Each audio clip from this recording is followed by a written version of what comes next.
Bonjour, vous êtes sur le point d'écouter un nouvel épisode du Panier, le podcast e-commerce dans lequel on décortique les recettes gagnantes des acteurs du commerce en ligne. Mon objectif est de dénicher avec vous les meilleurs conseils et retours d'expérience pour se lancer et progresser dans la vente en ligne. Acquisition, parcours client, outils, plantage, réussite, apprentissage, on abordera ici tous les sujets sans tabou. Je suis Laurent Kretz, cofondateur de Cosa Vostra, agence de conseil tech et créative. Avec la meilleure équipe du monde en conception, créa, dev et contenu, j'accompagne des boîtes de toute taille dans leur stratégie digitale. Contactez-moi sur lepanier@cosavostra.com, sur LinkedIn ou sur notre site cosavostra.com. Bonne écoute.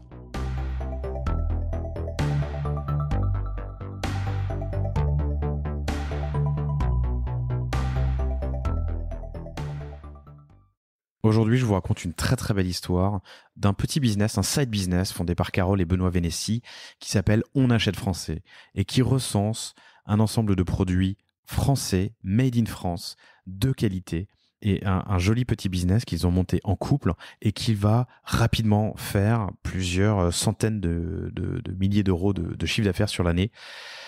Benoît, que je reçois, m'explique comment ils se sont lancés, comment ils ont twisté tout seuls un PrestaShop pour en faire une belle place de marché et comment surtout ils ont réussi à se faire connaître du grand public. Une belle histoire et qui nous prouve une fois de plus que le business, c'est pas seulement lever beaucoup d'argent et vendre vite, énormément, c'est aussi parfois prendre le temps de faire les choses bien, en couple, à son rythme. Belle écoute. Bonjour à tous, très heureux de vous retrouver pour ce nouvel épisode du Panier. J'ai l'immense plaisir de recevoir Benoît Vénessi, qui est le cofondateur avec Carole, sa femme, de On achète français. Salut Benoît, ça va ? Bonjour Laurent, ça va et toi ? Très bien, je suis très heureux de te recevoir dans cet épisode qui vous est proposé, chères auditrices, chers auditeurs, en partenariat avec PrestaShop. Plein de jolies choses à se dire, mais dans les grandes lignes, On achète français est une place de marché de produits made in France. Français et made in France, c'est important. Fabriqué en France, c'est le plus important. Fabriqué en France, ouais, c'est le plus important. Je te raconte une anecdote tout à l'heure assez rigolote sur un de nos clients. Je crois que je l'ai déjà raconté ici, mais je la re-raconterai. Un client suisse en l'occurrence, mais donc On achète français, une plateforme que vous avez lancée, une place de marché que vous avez lancée au printemps 2020 après quelques années de réflexion, parce que ça te traînait toi, tu nous raconteras pourquoi et comment dans la tête. Vous décidez de vous lancer. On est à peine 2 ans plus tard. Vous faites plus de 15 000 VU par mois. Il y a 150 vendeurs référencés sur la place de marché pour 5 000 articles, presque 20 000 refs en tout. Un beau taux de transfo à 3%, 100 euros de panier moyen et un runway à 250 000 euros sur l'année. C'est ce que tu me disais tout à l'heure.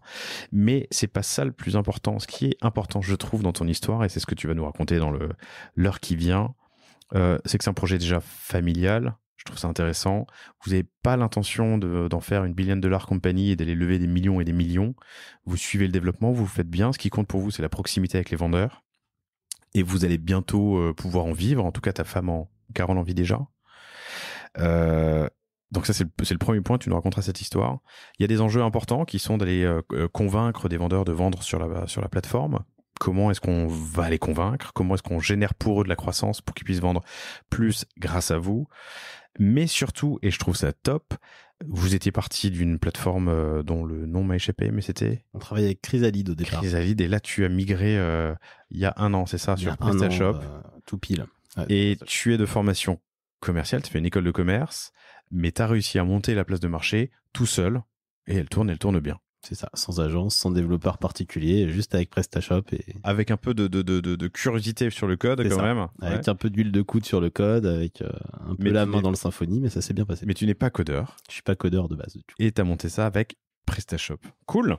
Bienvenue sur le panier. On achète français.fr, comme ça s'écrit, comme ça s'entend, comme ça se dit, on achète français.fr. L'idée te trottait dans la tête depuis un bout de temps, c'est ça ?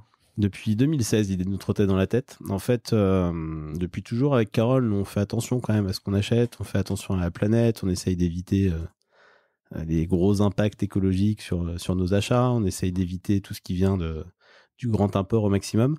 Donc voilà, donc depuis toujours, on essaye de consommer plutôt français, voire européen quand on peut.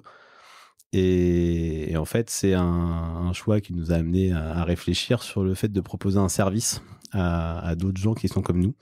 Parce qu'on se rendait compte en essayant d'acheter français, ou européen même, que on trouvait peu de sites qui répertoriaient tous les fabricants et que quand on en trouvait, c'était principalement des annuaires et que du coup, ça obligeait, quand on cherchait un produit, à aller trouver un annuaire et potentiellement aller chercher sur 15 ou 20 sites de fabricants avant de trouver notre bonheur.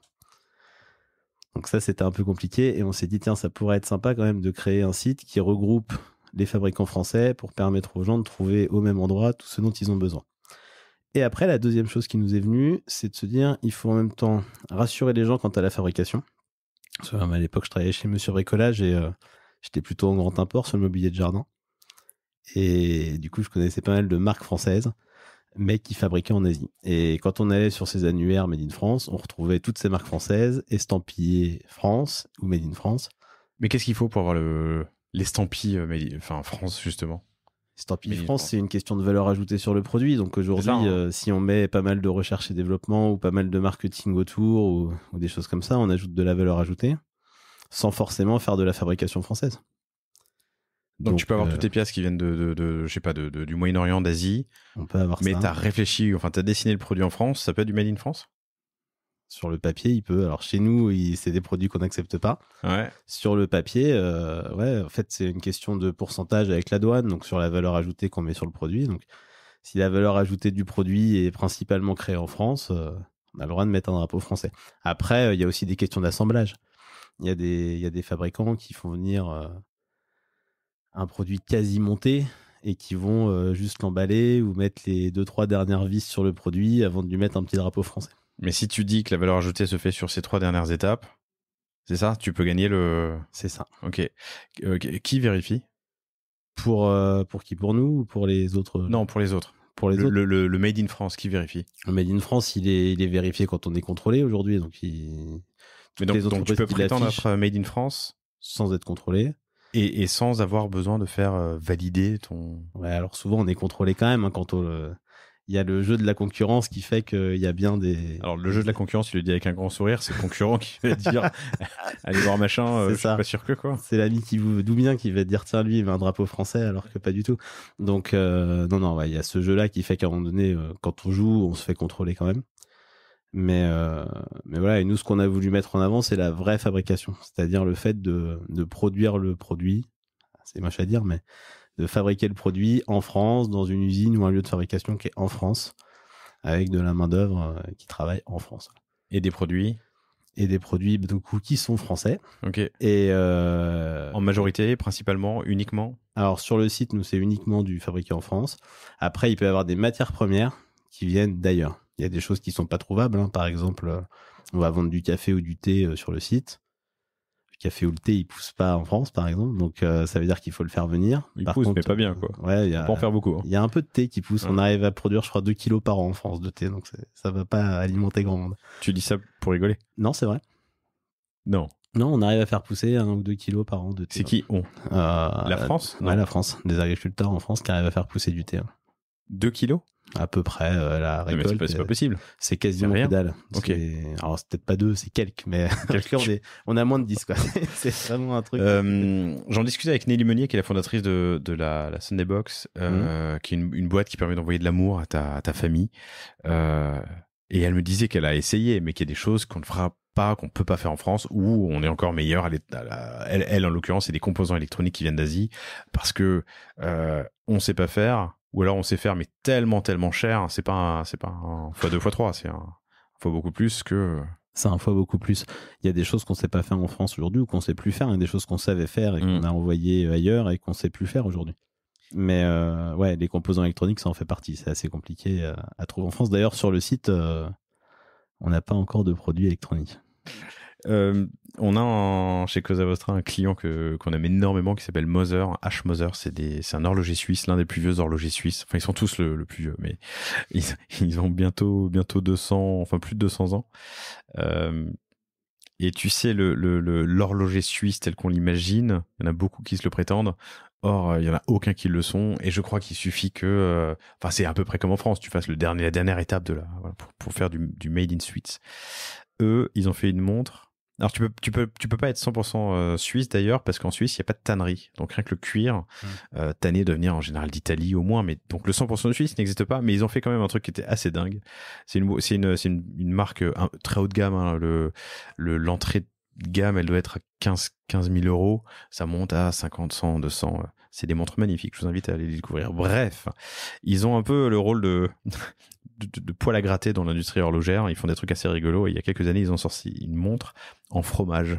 Donc le fromage a été synthétisé d'une manière ou d'une autre pour devenir une matière solide qui ne bouge plus avec le temps, mais cadran fromage, et c'était un modèle unique évidemment, mais c'était la première montre en dehors du bracelet qui était 100% suisse. Joli pied de nez à l'industrie. On peut pas laisser au soleil du coup. Non mais alors il a été traité d'une certaine manière, en tout cas si t'as faim, tu vois. Bon voilà, je referme la parenthèse. Non mais à l'opposé de ça, on avait une boîte aussi, j'ai reçu une boîte qui était très cool, qui s'appelle Les Mini-Mondes, qui est basée à Nantes, et eux c'est encore, enfin ils vont encore plus loin, c'est tout est fait à moins de 200 km en gros, tu vois. Moins de 200 km, tout est fait, c'est des jouets pour enfants, pardon, dans des plastiques recyclés, des histoires hyper intéressant. Et donc tu as l'idée quand tu travailles dans le... Oui, voilà, parce qu'on croise ce fait que nous, on ait besoin de cette info-là, que d'autres personnes doivent en avoir besoin.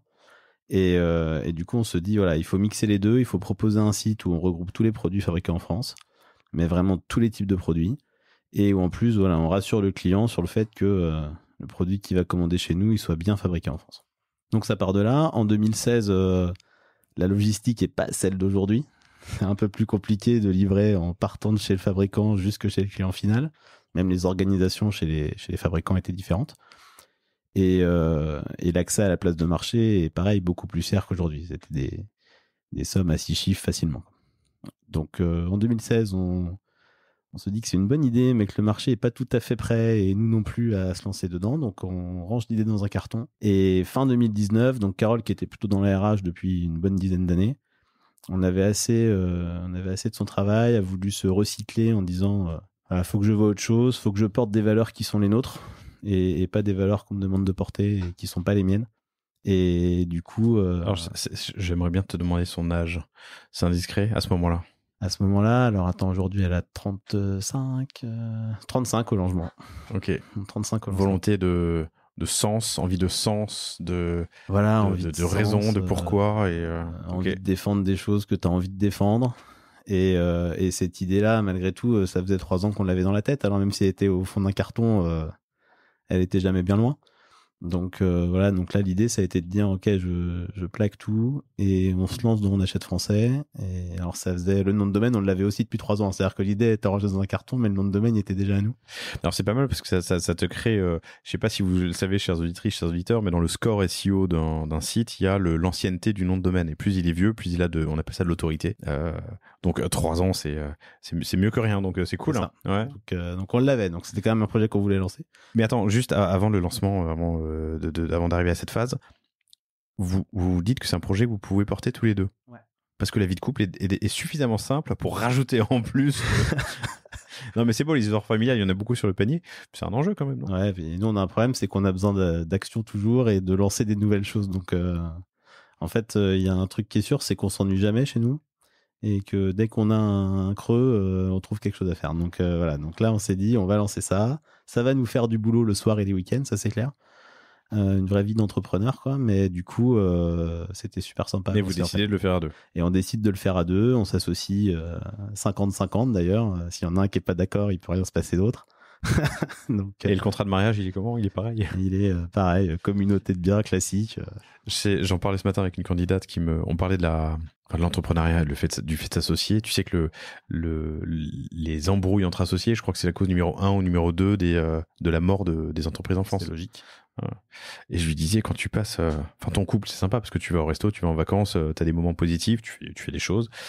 Donc les engueulades, tu peux les effacer avec autre chose. Quand tu bosses, ton associé, tu parles boulot, friction, argent, réussite, échec, toute la journée. Enfin, tu vois, c'est pas. Et puis c'est 15 heures par jour, donc c'est un challenge. Nous, on est associés et mariés, du coup. Associés ça peut et mariés. prendre beaucoup de temps dans la semaine. Du coup, elle lâche son job. Elle a son job, on se lance, donc il nous faut aller 3 mois pour tout construire. Les business plans étaient quasiment prêts, remettre un peu à jour avec les nouveaux montants, les nouveaux partenaires, trouver les partenaires qu'il nous faut pour démarrer. Donc, au lancement, il faut des marques. Et il faut un site. Au lancement, il faut démarquer un site. Nous, on a fait le choix au lancement d'avoir un site et de montrer à quoi ça pouvait ressembler pour trouver les premières marques. Ok. C'est-à-dire qu'on... Un fake it un peu. Ouais, en fait, on se lance... on est prêt mi-mars, juste avant de tous se faire confiner en 2020. On se dit, bah mince, ça va peut-être nous générer plein de concurrents, cette histoire de confinement et tout ça. Mais c'est pas grave, on était prêt à lancer. Donc, on a eu 2 mois de confinement pour bien attendre tous les mouvements de l'administration et avoir une entreprise bien déposée, bien construite. Entreprise créée vraiment officiellement mi-mai, du coup. Et 2020. Mi-mai 2020, donc vraiment sortie de confinement. L'avantage, c'est que pendant ce temps-là, pendant que l'administration nous référençait, on a pu préparer le site. Donc, on arrive Chrysalide, c'est ça? avec Chrysalide. Donc, Chrysalide qui est un éditeur de marketplace, en fait, un peu clé en main. Donc, une solution pratique pour démarrer. Nous, on a trouvé ça plutôt bien parce qu'effectivement, là, sans besoin de coder, on a quelque chose de clé en main, tout fonctionne bien, on met les couleurs, on met le logo, tout est prêt, quoi. Il n'y a plus qu'à ajouter les vendeurs et les produits et après, tout suit son cours. Donc, basé à Nice comme solution. Donc voilà, donc on part avec eux la première année. Et après, Sur un modèle, c'est du hosted, hein, c'est ça, je vois, 300 € par mois. Ok, $300. Ouais, c'est ça. Ok. Donc, très bien. donc voilà, donc on part là-dessus. L'idée, donc on a fait toute la coquille vide du site avec nous. Ce qu'on voulait, c'est dire notre site, il veut proposer beaucoup de produits aux clients. C'est pas juste centré sur de la gastronomie ou sur de la mode ou sur de la beauté ou de la maison. Voilà. C'est vraiment tous les types de produits. Donc, on a mis toutes les catégories qu'on pensait et on a montré un site vide. Donc, forcément, heureusement, on n'était pas très bien référencé au lancement, comme tout le monde. Donc, ça évitait que les clients viennent dessus, puis on communiquait pas dessus. C'était vraiment un site vitrine pour attirer les premiers vendeurs.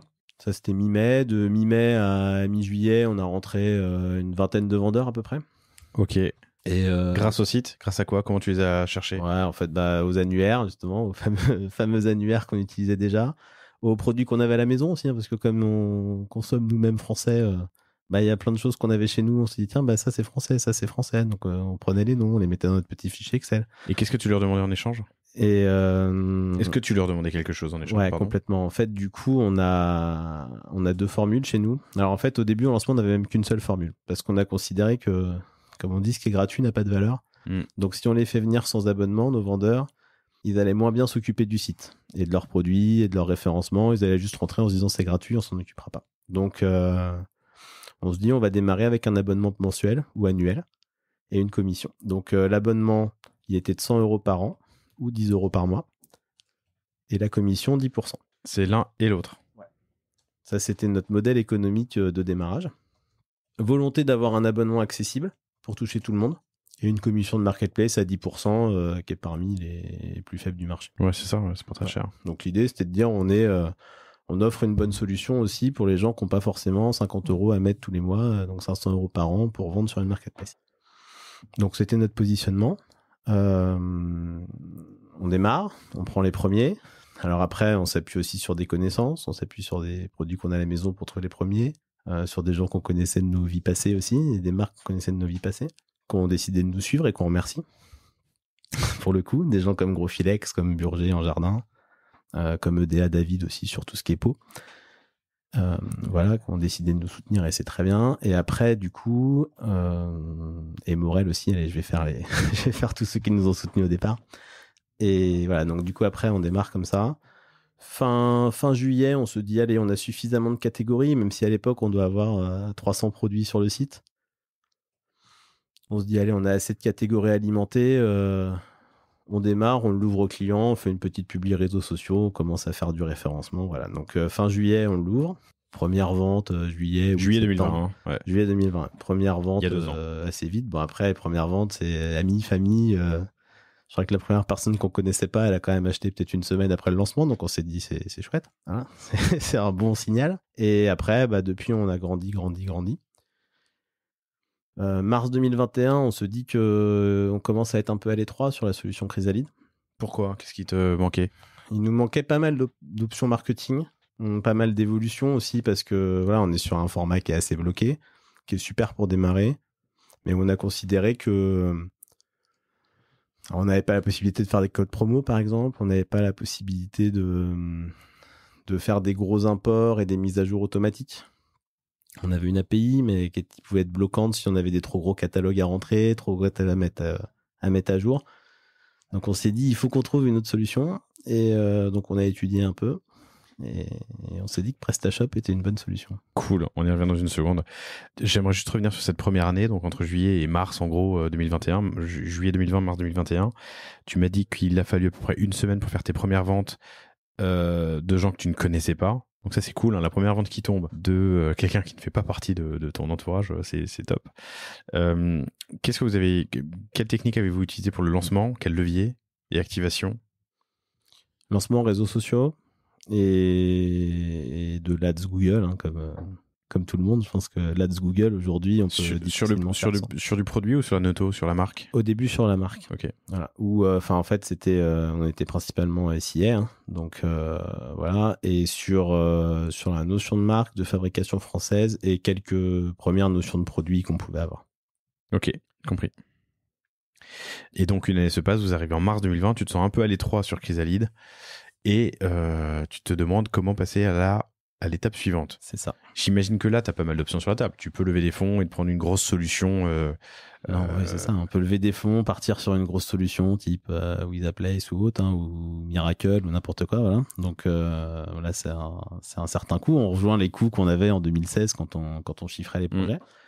Il y a la solution de rester chez Chrysalide en se disant bon voilà, ça nous convient pas trop, mais est-ce qu'on peut continuer à s'amuser un peu avec ça ou pas?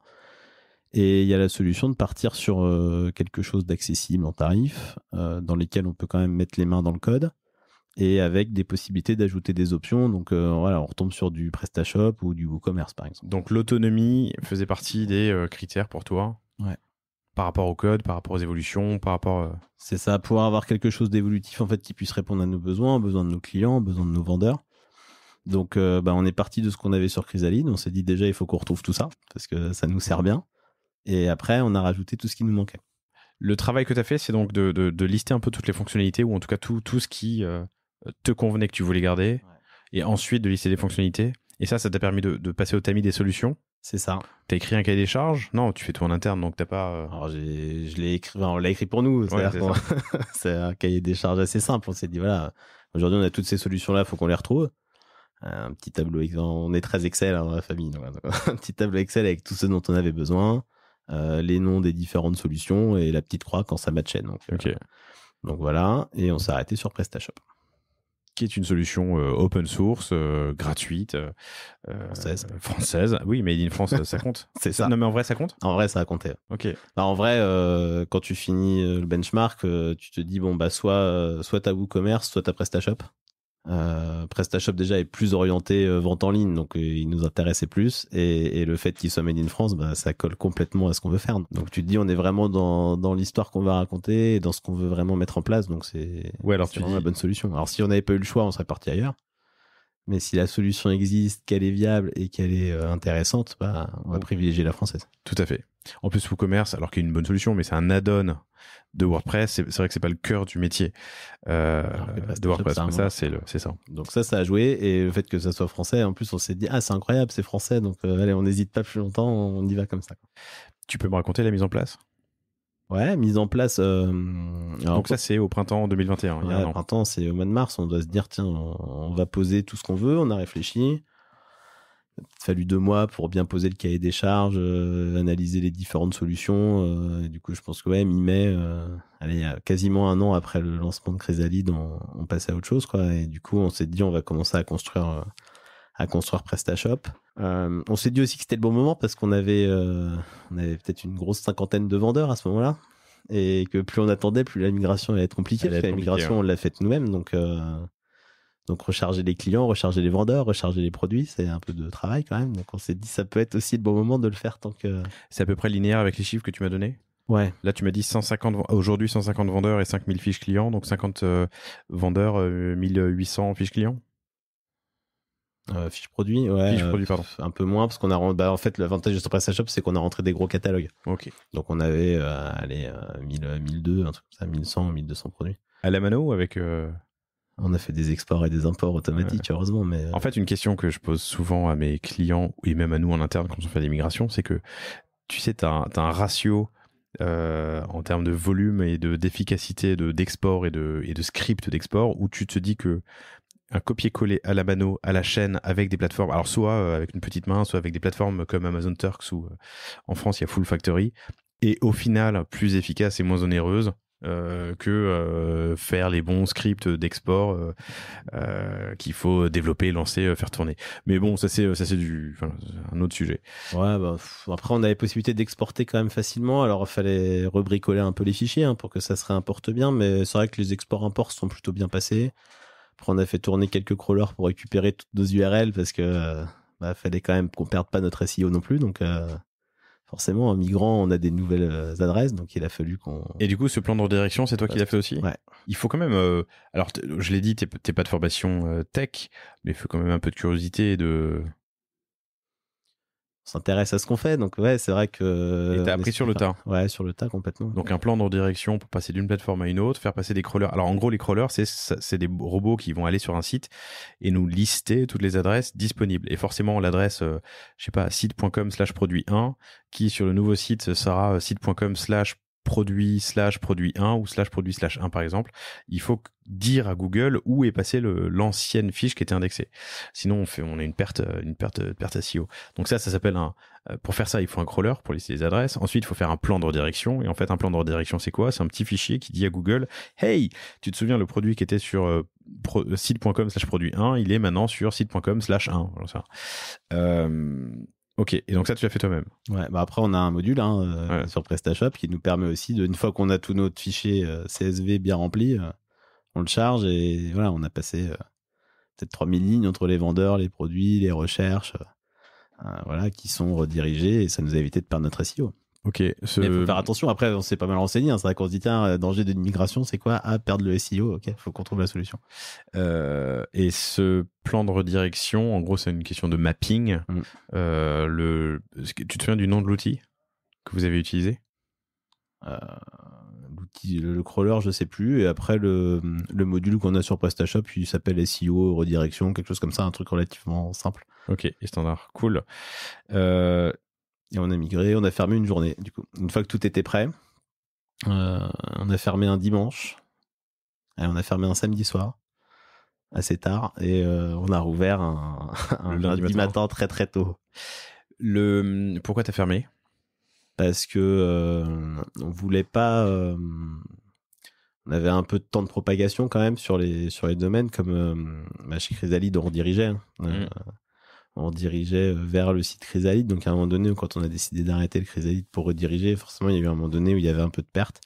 On voulait pas non plus avoir un souci sur une commande qui était passée sur l'ancienne version, qu'on pouvait pas forcément retrouver une fois qu'on l'aurait redirigé. Donc, on s'est dit, on ferme une journée. C'est plus simple. Pour nous, il y a moins de risques. Et du coup, là, ça évite de perdre un client, perdre une commande, pas enregistrer quelque chose, et ça nous permettait de retrouver tous nos petits.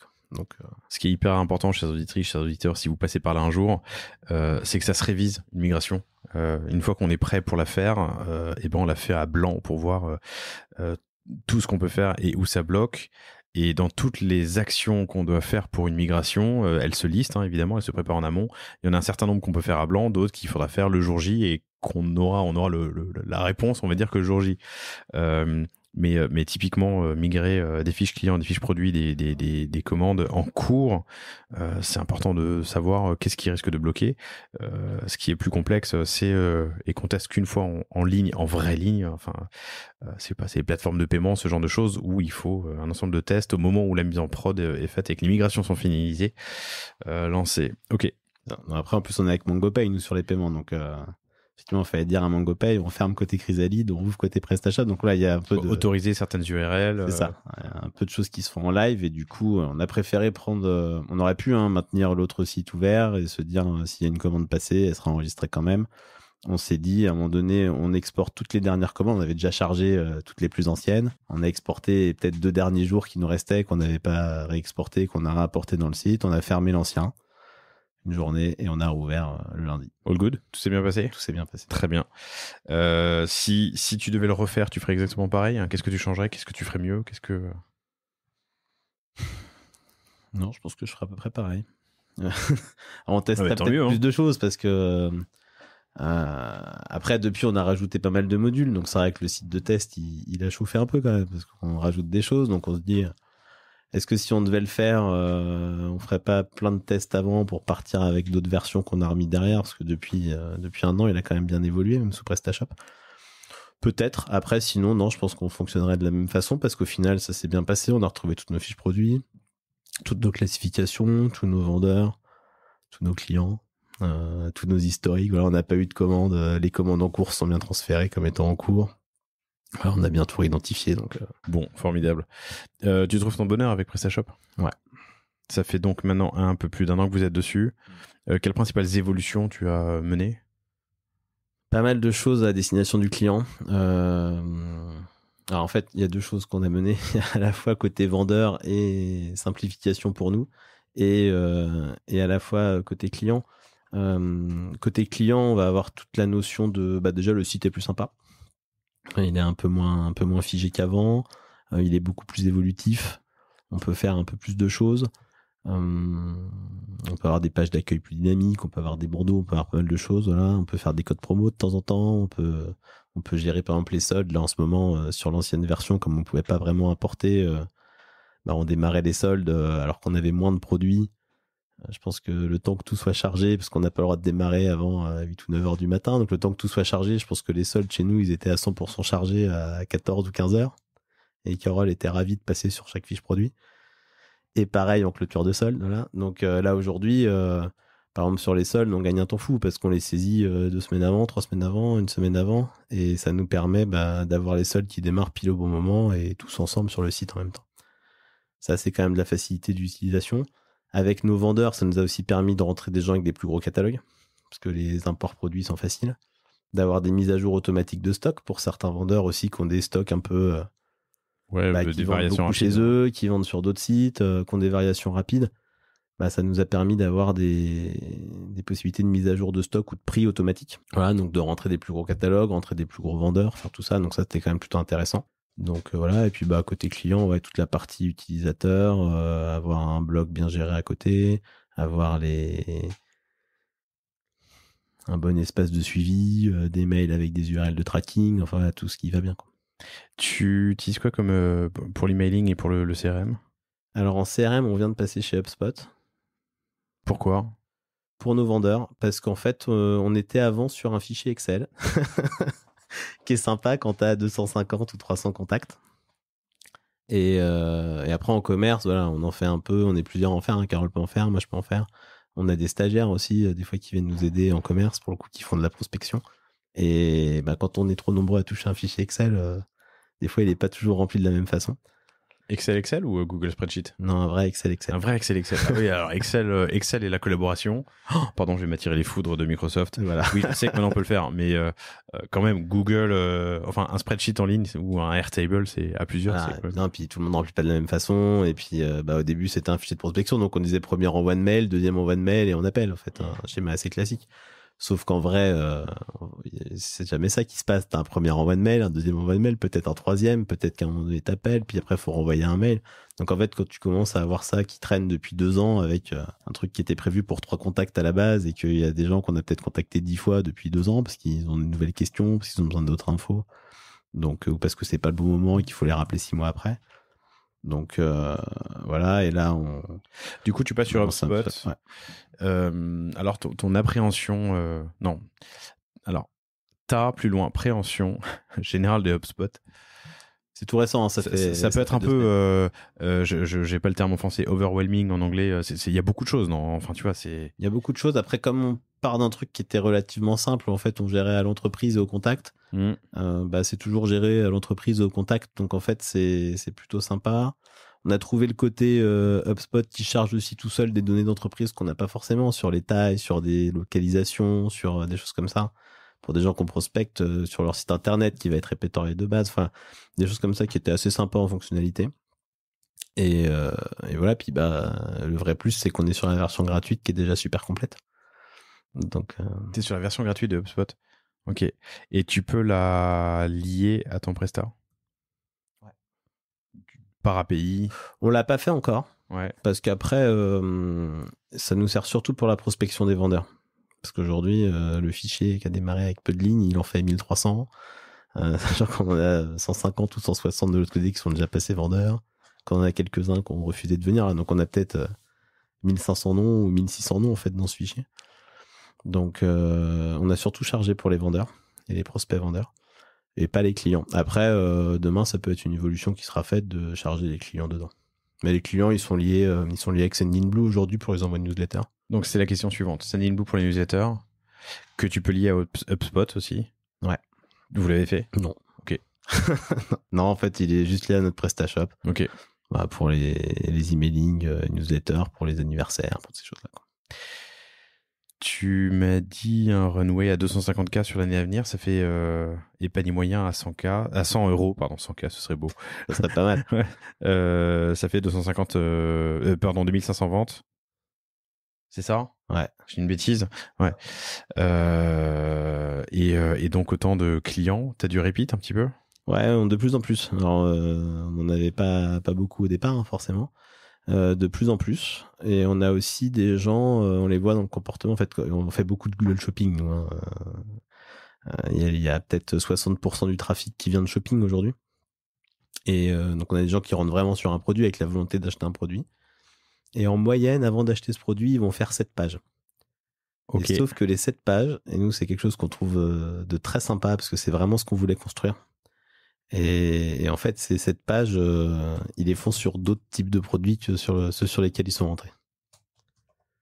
C'est-à-dire qu'ils vont rentrer, par exemple, je sais pas, sur un Tirelire en bois, un tableau. j'en sais rien, ouais. On va dire, ils rentrent sur un tableau et puis ils vont se dire tiens, il y a aussi tiens, en gastronomie, qu'est-ce qu'ils ont? Ah, tiens, ils ont des bières. Ah, tiens, ils ont du miel. Ah, tiens, ils ont puis ils ont aussi des vêtements. Ah, puis ils ont aussi ça. Et puis après, ils reviennent sur leurs produits de base et puis ils achètent leurs produits de base.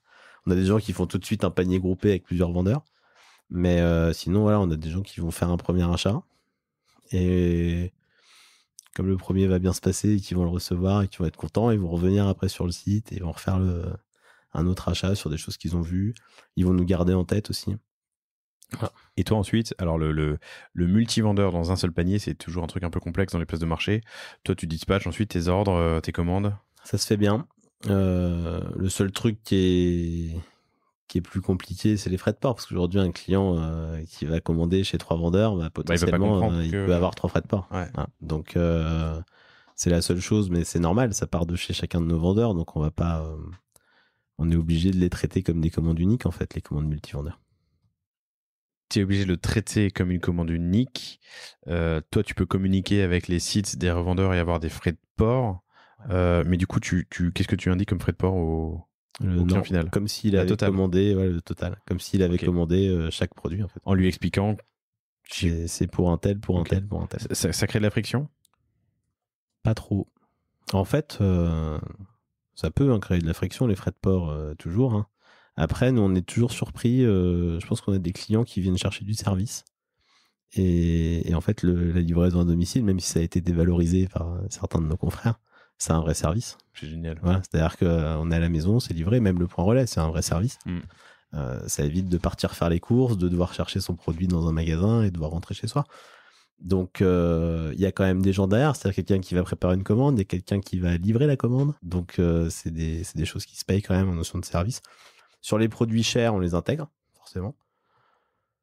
Sur les produits peu chers, ils sont pas toujours intégrés et il y a des choses. Donc, il y a forcément des clients qui sont un peu réfractaires. Hein, mais à la limite, plutôt que des gens qui râlent, ça va être des sorties de panier qu'on va constater. Hein, c'est plutôt là où on va perdre des gens.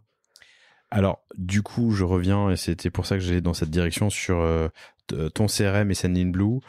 Quels sont tes scénarios actuellement, tes scénarios d'email et comment tu les travailles? Alors là, on est en train de construire le scénario de relance panier, justement. Ok. Qui n'est pas existant aujourd'hui et qu'on est en train de construire. Ok. Alors, le lien avec Sendinblue. Ok. Donc, des triggers côté, des déclencheurs côté PrestaShop qui demandent à Sendinblue d'envoyer les emails au panier abandonné. Ça, on est en train de le construire. Je pense que voilà, il y aura un peu de phase de test. Je pense qu'en septembre, ça sera bien fonctionnel. Cool. Donc, PrestaShop, HubSpot pour CRM, Sendinblue pour la plateforme d'envoi d'email. Quels sont les autres outils tech dont tu peux pas te passer, que tu as liés à ton PrestaShop? Alors, pas forcément lié à notre PrestaShop, mais aujourd'hui on utilise Swello Ok. pour les publications réseaux sociaux. Enfin, pour une partie en tout cas. Des choses qu'on fait en direct avec certaines plateformes et d'autres qu'on passe par Swello. De mémoire française aussi, Swello. Qui est française, tout à fait. Sendinblue, c'est français. Sendinblue, c'est français. HubSpot, ça l'est pas. HubSpot, il faut changer. Non, mais il y a des bons CRM français en plus. C'est possible. J'en ai pas encore trouvé, mais si j'en trouve un, on pourra migrer de CRM sans souci. Ok, chers auditrices, chers auditeurs, vous savez ce qu'il vous reste à faire si c'est votre non mais un Crisp ou un truc comme ça, tu vois, c'est français, c'est beau, c'est bien. Crisp, on l'utilisait en chat quand on était sur Chrysalide. Ouais. Ouais, on était bon pour le CRM, on était moins convaincus. Ok. Cool. Sur la plateforme, vous hébergez en France? On héberge chez O2 Switch. Qui est en France? À Clermont-Ferrand. À Clermont-Ferrand. Donc c'est ça, c'est bien. Non mais c'est bien d'aller au bout du sujet quoi. Cool, on va refermer là. Et voilà, et on travaille avec MangoPay et pas Stripe, voilà, ouais. qui est la solution. Alors même si maintenant ils ont des bureaux au Luxembourg, ils en ont aussi à Paris et c'est la solution la plus française qu'on ait. En tout cas pour nous, c'était la meilleure qu'on pouvait avoir. Super épisode d'ailleurs avec MangoPay sur le panier, où on parle une des offres qui est quand même forte sur MangoPay, c'est le porte-monnaie virtuel en fait, puisqu'on peut recevoir de l'argent sur ce porte-monnaie MangoPay et puis le redépenser sur l'univers. C'était avec Romain Mazeri, c'était l'épisode 119, chers auditrices, chers auditeurs, dans une série spéciale autour du paiement où j'essaie de creuser comprendre le millefeuille du paiement, ce qui n'est pas évident. C'est un schéma particulier. On s'est fait un petit schéma pour bien le comprendre et l'expliquer le paiement. Ouais. Vas-y, explique-moi comme si j'avais 5 ans. Faudrait que j'ai mon petit schéma à t'afficher, mais en gros... non, mais en gros, quand le client paye, c'est sur un compte de cantonnement, donc sur un wallet qui appartient au client encore, qui est au nom du client. Et nous, une fois qu'on passe la commande en livret, le montant de la commande est viré sur le portefeuille du vendeur et notre commission est virée chez nous dans nos commissions MangoPay, voilà. Et après, nous, les vendeurs, c'est le choix qu'on a fait en passant sous PrestaShop. Ils viennent récupérer les montants de commande à leur rythme. Donc, soit à chaque commande, soit une fois par mois, soit quand ça atteint un certain seuil. Et s'insère là-dedans plein d'autres outils qu'on peut ajouter ou non, ouais. Le paiement en plusieurs fois, enfin voilà, il y a plein de choses. On est en train d'y réfléchir pour certains produits. C'est quoi les produits les plus chers? Un abri de jardin, un peu plus de 3 000 €. Ok. Le produit le moins cher? Alors on avait un produit à 90 centimes, mais je sais plus si on l'a toujours. Ouais, non, mais on va tourner. 90 centimes, tu payes, ça te coûte. Ouais, non, mais voilà, les moins chers, on va tourner autour d'1 €. Ok. Dans tes 10% de commission que tu prends sur la vente, t'as pas mal de frais. Alors pour l'instant c'est en interne, mais t'as tous les frais liés à la tech. Alors HubSpot est gratuit, PrestaShop aussi, c'est toi qui codes, mais t'as l'hébergement. Tu parlais de Google Shopping, enfin t'as toute l'acquisition, l'activation. Ça tient la route. J'imagine que si t'es là aujourd'hui et que vous n'avez pas levé de fonds, c'est que ça tient la route. Voilà, non. Ouais, c'est qu'on arrive à se développer, on arrive à créer nos sites, on arrive à payer nos modules, on arrive à payer nos coms. Enfin, voilà, on fait pas de bilan négatif, on perd pas de sous, on n'est pas en investissement. On réinvestit ce qu'on gagne aujourd'hui, ce qui nous permet en fait de grossir le site gentiment. Et voilà, de gagner un peu de sous quand même. Donc c'est plutôt pas mal. Après, ouais, il y a un peu de frais à côté. On a aussi, il y a les abonnements, parce que là, on parle des commissions à 10%, mais les gens qui ont des commissions à 10%, ils payent des abonnements à côté. Donc ça fait quand même des sommes fixes qui peuvent rentrer tous les mois ou une fois par an. Et après, les vendeurs qui n'ont pas d'abonnement payent 15% de commission. Donc c'est pareil, c'est un peu plusieurs formules. C'est un peu plus rémunérateur pour nous, la personne qui a 15%. Ok. Et puis après, on a quelques produits qui sortent du cadre marketplace où on fait des achats et livraisons directes chez le client. Donc, où on a un peu plus que la commission classique. Cool. J'aimerais comprendre que tes principaux enjeux aujourd'hui, enjeux business, la croissance en fait partie. Quels sont les leviers que vous utilisez pour faire connaître On Achète Français, en dehors du podcast Le Panier, évidemment? Du coup, le podcast Le Panier en premier. Après, non, voilà, on a la partie réseaux sociaux. On continue à fidéliser avec la newsletter. On voit qu'aujourd'hui, on a un bon impact sur la newsletter. Alors, tous les clients la demandent pas, hein, et du coup, on les force pas à la recevoir. On respecte la réglementation. Mais voilà, on a du coup un bon taux de retour aussi quand on envoie des newsletters. J'ai pas forcément le pourcentage en tête parce que c'est plus la partie de Carole, la communication, mais je sais que le taux de retour est bon. Les réseaux sociaux, on a le SEO qui progresse bien aussi. Là, ça fait quand même 2 ans que le site est actif, donc notre SEO, on arrive en première page sur plusieurs produits aujourd'hui. Donc ça, c'est plutôt une bonne nouvelle. T'as un exemple? Je fais un test en live. Alors on l'a vu l'autre jour sur les abris, j'espère qu'on y est toujours, sur les abris de jardin Grosfilex. Tu peux peut-être aussi taper un étendoir Nélio par exemple, ou des choses comme ça. Voilà, donc ouais, il y a des produits où on arrive à bien se placer. Il y a des produits où on est en 2e, 3e, voilà, donc on continue à progresser là-dessus. Et donc ça, c'est vraiment un enjeu, c'est d'arriver à générer du trafic qui ne nous coûte rien, parce qu'effectivement, comme tu le disais, Google Shopping aujourd'hui, c'est du clic qu'on paye. Putain, abri de jardin, c'est alors j'ai juste tapé abri de jardin made in France. Ouais. Il y a de la compète. Hein. Ah oui, enfin, il y a de la concurrence. Google Shopping est plein. J'ai 4 annonces au début, 4 annonces à la fin, 3 annonces à la fin. Il y a de la compète. Ouais, effectivement, étendoir Nélio, vous y êtes. Hein. Ouais, surtout en saison, il y a de la compète sur ces produits-là. Bah, tu m'étonnes. J'ose même pas chercher barbecue. J'ai peur que mon navigateur explose. On n'en a pas. Non, mais voilà. Mais du coup, ouais, donc il y a vraiment ça. Il faut générer plus de trafic parce qu'on sait que mathématiquement, plus de trafic, c'est plus de ventes aussi. Et après, le principal enjeu qu'on va avoir aujourd'hui, plus on va monter en nombre de vendeurs et du coup en nombre de produits, c'est d'arriver à répartir nos ventes. Répartir nos ventes. Ouais, ça veut dire quoi? C'est-à-dire qu'aujourd'hui, on a des algorithmes assez simples. Hein. Quand on fait du shopping avec de la recherche de performance, les annonces qui vont sortir, c'est celles qui se transforment et qui vendent. Donc si on n'y fait pas attention, on vend toujours les mêmes produits. Donc ça nous oblige quand même à avoir une gestion assez fine pour avoir une partie, effectivement, où on va vendre toujours nos produits qui se vendent bien, mais aussi d'autres types d'annonces où on va répartir sur d'autres types de produits pour faire connaître un peu tous nos vendeurs. Donc ça, c'est notre principal challenge qu'on n'avait pas quand on avait moins de produits. Bah oui, évidemment. La vie était plus facile, du coup, on se disait, voilà, on met un peu d'annonces, mathématiquement, ça se répartit un peu chez tout le monde. Aujourd'hui, ça nous oblige à réfléchir un peu pour générer du trafic sur les différentes catégories et les différents produits. Ok. Et une appli aussi qui est dans les tuyaux. Pourquoi? Parce qu'on a aujourd'hui des clients qui aimeraient bien avoir l'appli, qui nous ont fait remonter ça. Nous, c'était aussi quelque chose qui nous tenait à cœur, de dire tiens, ça serait intéressant d'avoir une appli aujourd'hui et d'être présent sur ce segment-là. On a, je pense, à peu près tous les applis des gens du e-commerce ou même de Carrefour ou Leclerc quand on fait des courses en drive sur nos téléphones ou nos tablettes. Donc voilà, on s'est dit faut qu'on soit aussi sur ce segment-là. On a en plus la possibilité, grâce à PrestaShop, d'avoir des applis qui sortent assez facilement, qui ressemblent visuellement à notre site, mais qui restent fonctionnels. Et voilà, donc c'est un choix qu'on a fait. Ok, vous le développez comment? Avec notre éditeur de marketplace, de module de marketplace. Qui offre qui a une solution d'application. Tu peux me donner son nom ou pas? C'est Webcule, l'éditeur. Ouais, c'est ça, ouais. Ok. Webcule. Webcule.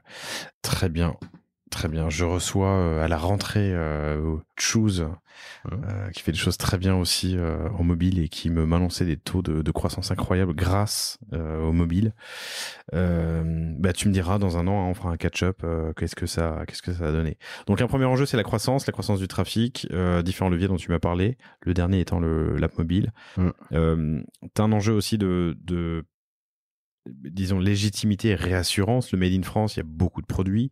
Est-ce que tu crées comment tu passes au tamis les marques que tu pourrais alors les premières c'était facile à trouver, enfin c'était facile, mais j'imagine que là il y a une question de... C'est jamais facile en fait, il y a du travail à faire. Aujourd'hui, ce qu'on a et ce qu'on n'avait pas avant, c'est des gens qui nous demandent à vendre sur la place de marché, de plus en plus. Et la rançon de la gloire. Non mais c'est ça, mais en fait, ça nous oblige quand même à faire attention parce que dans ces gens-là, on a des gens qui estiment être fabricants français, et on en parlait tout à l'heure en préambule, il y avait la notion de recherche et développement, la notion de création de produits, de dessiner un produit qui apporte de la valeur ajoutée quand même, mais après le produit peut être fabriqué ailleurs. Nous, ça rentre pas dans nos standards. Ça veut pas dire que c'est pas bien de le faire déjà. À la limite, il vaut mieux déjà avoir des gens qui travaillent sur de la conception de produits en France qu'ailleurs, même s'il est produit ailleurs.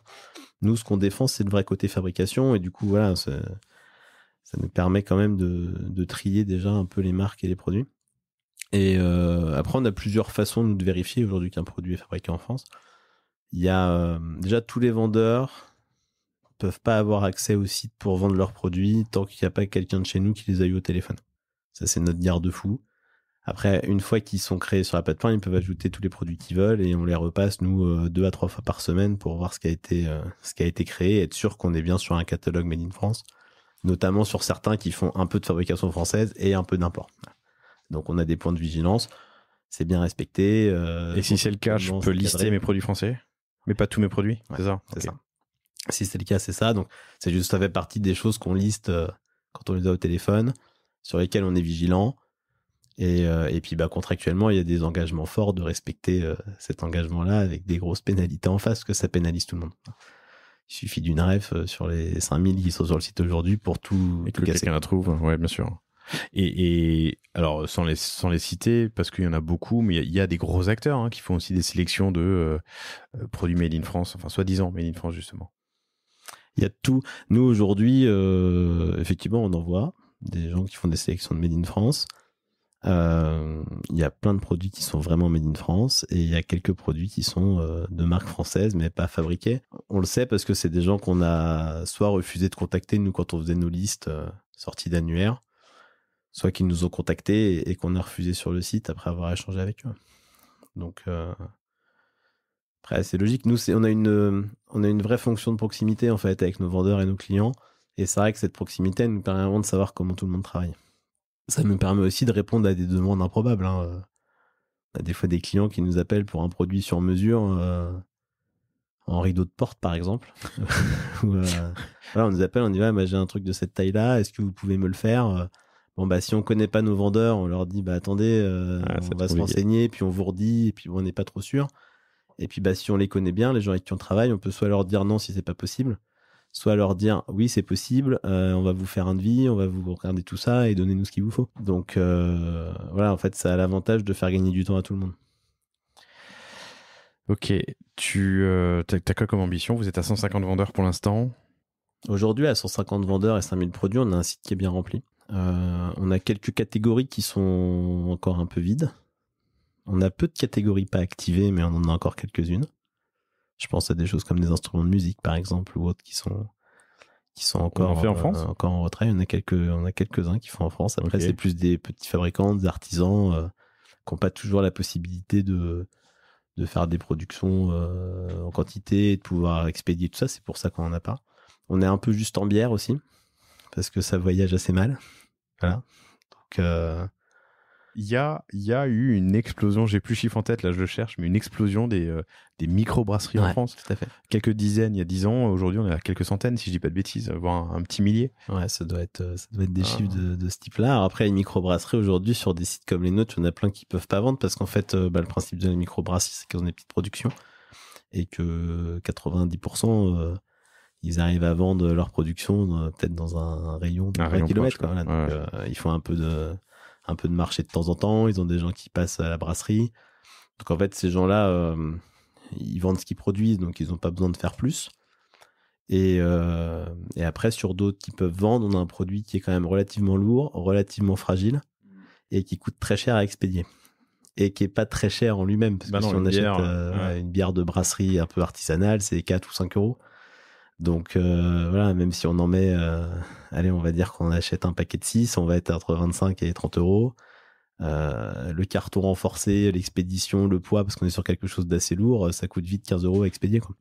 Ensuite, une autre catégorie à laquelle je pense, c'est que tu as beaucoup d'artisans, non, qui sont pas forcément des fabricants industriels, même français.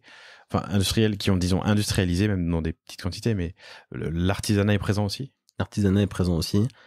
On a des gens qui ont un job à côté et qui fabriquent des choses le soir chez eux ou le week-end sur les commandes.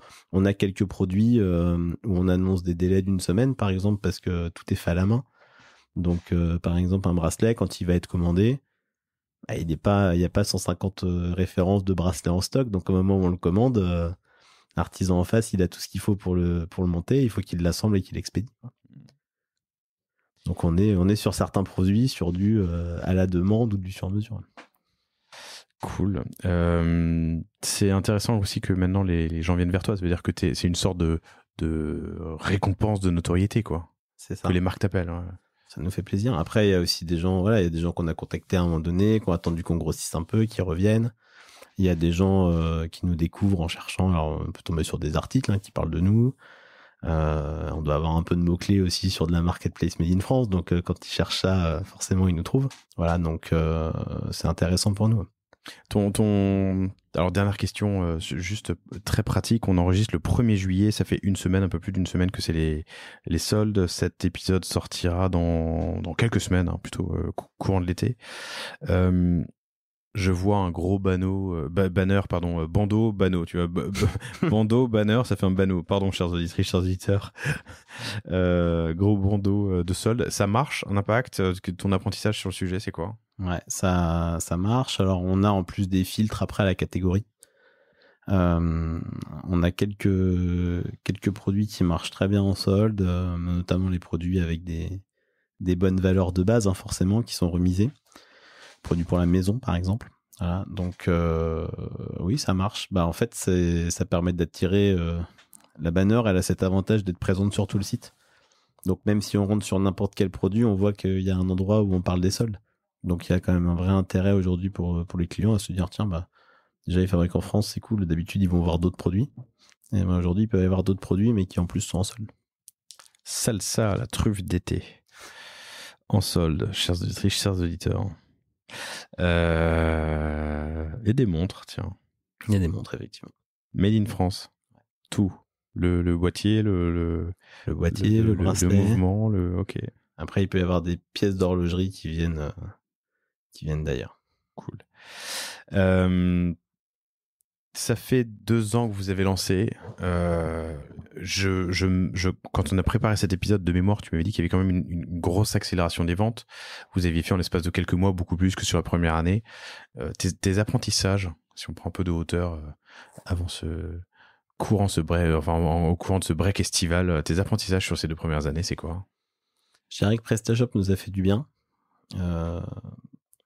Parce que même en SEO, ça nous a permis de bien progresser. Enfin, il y a quand même des outils de base intégrés à PrestaShop qui permettent d'avoir un SEO quand même plutôt performant. Donc, ça nous a permis de bien progresser en SEO. Après, apprentissage de base, on a des grandes masses aujourd'hui qui se retrouvent quelle que soit la taille qu'on fait. C'est-à-dire que voilà, les taux de transfo, les visites de page, on voit que ça suit vraiment le nombre de personnes qu'on a en face. Et après, il y a quand même un côté qui peut être exponentiel avec des gros pics par moment. Et c'est vrai que c'est pas une croissance. Aujourd'hui, l'expérience qu'on a sur le web en 2 ans, c'est que c'est pas des croissances linéaires. C'est-à-dire qu'on va faire à peu près le même chiffre pendant 5-6 mois. Puis d'un seul coup, on va avoir un pic de croissance sur un mois. Et puis les 3-4 mois d'après, on va rester stable par rapport à ce pic-là. Puis après, on va avoir un autre. C'est vrai que c'est des croissances assez rapides d'un seul coup. Un peu de dents de scie ascendante, quoi. Ouais, que ascendante. C'est-à-dire que ça monte, ça stagne, ça monte, ça stagne. Et c'est vrai que les mois où ça monte fort. Et puis après, on repasse par Après, c'est aussi notre volonté de passer par des phases de consolidation pour nous permettre d'absorber les volumes, permettre aussi à nos vendeurs d'absorber les volumes. Voilà. Et puis après, derrière, de continuer à regrandir. Cool. Comment tu travailles ta base existante? Avec HubSpot et Sendinblue, enfin, qu'est-ce que... La base de clients. La base de clients est travaillée avec Sendinblue essentiellement sur des newsletters. Hebdo, mensuel? 2 par mois. 2 par mois, plus les marronniers, j'imagine. Ouais, sol, l'été, j'en sais rien. Même pas vraiment. En fait, on parlait tout à l'heure d'environnement, c'est un truc qui nous tient à cœur. On sait que les mails, c'est pas forcément ce qui pollue le plus, mais ça pollue quand même pas mal d'abreuver les gens de mails tous les 2 jours. Moi-même, j'ai tendance à me désabonner de newsletters qui sont intéressantes, mais parce que quand on regarde pas la boîte mail pendant une semaine, on se retrouve à 500 mails parce qu'on en a presque une par jour de certaines enseignes. Donc nous, on a fait le choix de dire aussi à nos clients, qui peuvent être sensibles d'ailleurs à la protection des données et au fait de pas être trop embêtés, voire certains aussi sont sensibles à l'environnement. Quand vous vous inscrivez sur le site pour donner une newsletter, on vous dit il y en a 2 par mois, et il y en a 2 par mois. C'est-à-dire que c'est ce qu'on vous fait. Alors Peut-être qu'il y a un mois dans l'année où on va en faire 3, mais je suis même pas sûr que si on remonte dans l'historique, il y a eu un mois où on en a fait 3. Voilà, on essaie de bien tenir ce rythme-là, même quand les soldes démarrent. C'est-à-dire qu'on se dit, bah tiens, cette semaine, la newsletter de cette semaine, elle partira peut-être pas un samedi ou un dimanche, mais elle va peut-être partir mercredi parce que c'est le jour des soldes. Et voilà. En fait, on s'adapte à ça, donc elles sont vraiment orientées de cette façon-là. Cool. On respecte nos engagements auprès de nos clients. Bah, c'est comme ça que tu construis de la confiance, hein, sur le long terme. Merci infiniment, c'était très cool, Benoît. Félicitations à toi et Carole. J'aime bien les histoires simples. Alors, je dis ça comme un compliment, mais tu construis, tu maîtrises, tu développes, ça marche bien, une belle croissance, tu fais ça en famille.